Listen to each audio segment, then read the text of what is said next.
Effective leaders are ones able to make decisions that benefit the maximum number of people, not just select groups or constituency. Actual benefits, not political ones.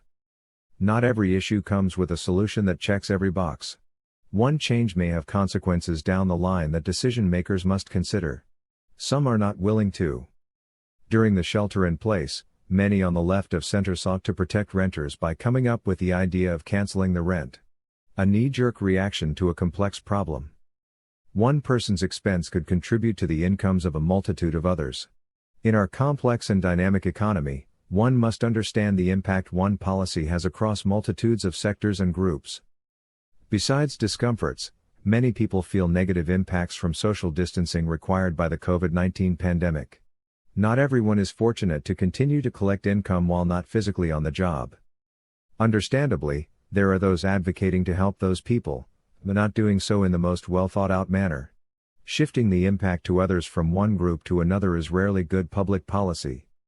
Of course, the topic at hand is the cancel the rent movement, which many radical left politicians are attaching themselves to. A movement aimed to reducing the largest cost a person typically pays in a month. In a bubble, one can understand the call for such compassion. Many lost income and cannot afford the rent through no fault of their own. Not only small business owners, but many personal tenants as well. Looking at the big picture, the canceling of rent simply spreads the income loss to greater people. While understandably flexibility is needed, the idea to cancel the rent is not sound public policy. Without rent, how can property owners pay the underlying taxes due to local, state, and federal revenue services? That will not be canceled. The cost of property maintenance is now unfunded as well.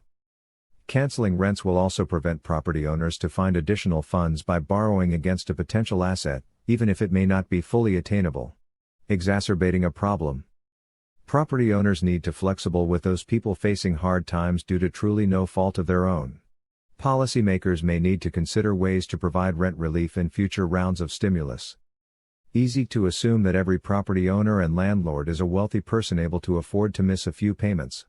That is not always the case. Look at the complete picture and how the dominoes could fall. Now many of the same politicians take the same approach with the problems with police reform. Knee-jerk reaction is to defund the police. Rational approach would be reform. Weak leaders say there is no way to reform. Maybe now way to reform and keep the political donations coming in.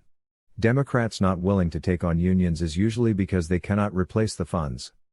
Effective leaders do not seek knee-jerk solutions. Do not bow to the mob. Fallacy to think otherwise.